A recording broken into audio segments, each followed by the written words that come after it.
Yo guys, what's up? It's the Schraith here again, and this is the second part of my How to Improve Your Sniping series. It's only going to be 2 parts, but I might do more in the future, so this is just the second one for now. So I'm just going to continue off where I left yesterday, or not yesterday, earlier on in the week. I think a week ago I left off with eating before you play. So I guess today we're going to continue off that. So the next thing is going to be only shoot when your crosshairs are over the person. So many people just try and quickscope people, and they just think that they trust their gun and they just aim down sight and shoot, aim down sight and shoot. They just keep missing. Like, you're really not going to kill them unless your crosshairs are over them. So just be logical and simply pull the trigger when your crosshairs are over them. I mean, obviously everybody misses. I don't always shoot when the crosshairs are over them. That's why I miss sometimes. It's pretty simple. But like, if you'd actually take your time and think about it when you're killing somebody and looking at someone and just shooting at them, like, you'll kill them. Like, I know I had this big problem before where, like, I just could never kill AFKs. It's because I quickscoped them. I just thought I could just kill them because they're easy kills. Like, I always missed AFKs, and just up until recently when I started thinking about this, like, wow, maybe if I'd actually pull the trigger when my crosshairs over them, I will kill them. So yeah, that's a big old tip right there. Seems pretty basic, but if you think about it, you probably don't think about it, so just try it out. Oh, another thing, speed up your reaction time. Definitely helpful. You might only just hit rolling quads if you don't speed up your reaction time. You might miss clips, you might just simply die more because your reaction time just isn't the greatest. So a way I would suggest improving that is just playing more. Don't camp. Run around getting kills, forcing yourself to be in situations you're not comfortable with, and then adapting to the situation and simply mastering it. And by doing that, you will become a better sniper with better reaction times and getting more kills, playing better. Another thing is taking cover. It's so important. Like, if you watch most clips, just about every single clip is on head glitch. That, or they're hugging a wall, or just taking cover in some way, shape, or form. If you're out in the open and you think you're going to hit a clip, I doubt it's going to happen. If you watch me, I'm almost always hugging a wall. I'm like, literally, like, my shoulder or something is hugging a wall. If not, my stomach's like up on a head glitch. Like, I try and play it as smart as possible, and like, you guys should too.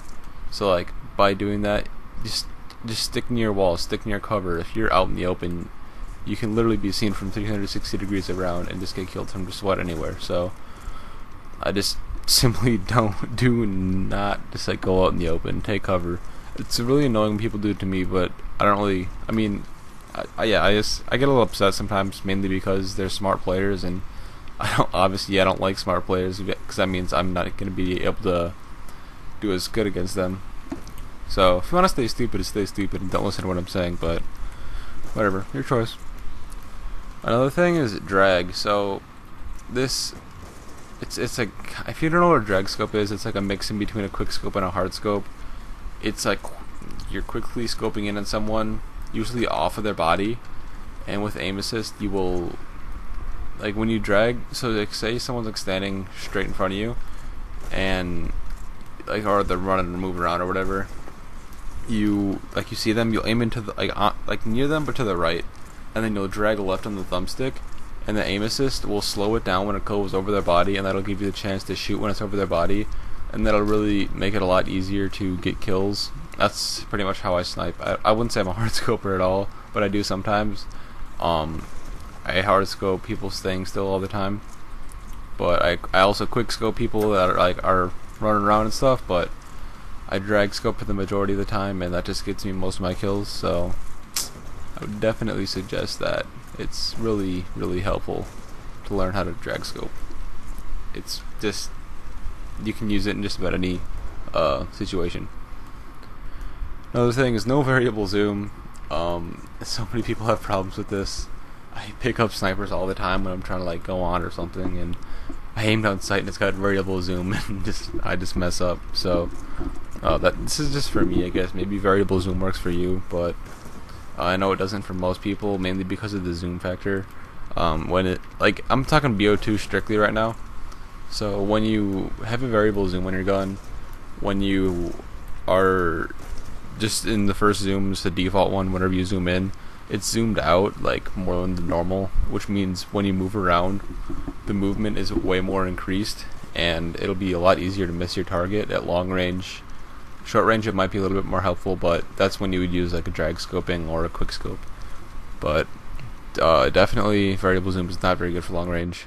Yeah. And then like the second zoom, that's more zoomed in than the normal scope, so it's really hard to adapt when switching from normal scope to variable zoom, because there's 3 different zooms, I guess, and I like the middle one, which would be the regular scope. But yeah, the second zoom on the variable zoom is pretty far in, I guess, and it's just really hard to kill people at close range. So I would definitely suggest taking it off. And the last thing, I might do one more after this one, but the last thing I want to talk about is you always want to unscope after each shot. If you don't, it's just so ugly. I can't even tell you. Like in a clip, if I have a clip where I don't unscope, unless it's an XPR clip and it's really good, but if I have a clip and I don't unscope, I just would not want to use it whatsoever. It's just, I don't know. It's really ugly. It's a bad way of playing. And when you unscope with each shot, that gives you the opportunity to look around you a little bit more versus staying in scoped in at one area the whole time. So just you really want to unscope after each shot, giving you the chance to look around and like possibly find like your next dangerous target, so you can go to them instead of someone you're probably just shooting at and missing at. So it's just really helpful, and also just accuracy wise it's really helpful because you get the chance to move around, you get to readjust your shot, and when you stay scoped in the whole time, you really can't adjust your shot. It's just incredibly difficult.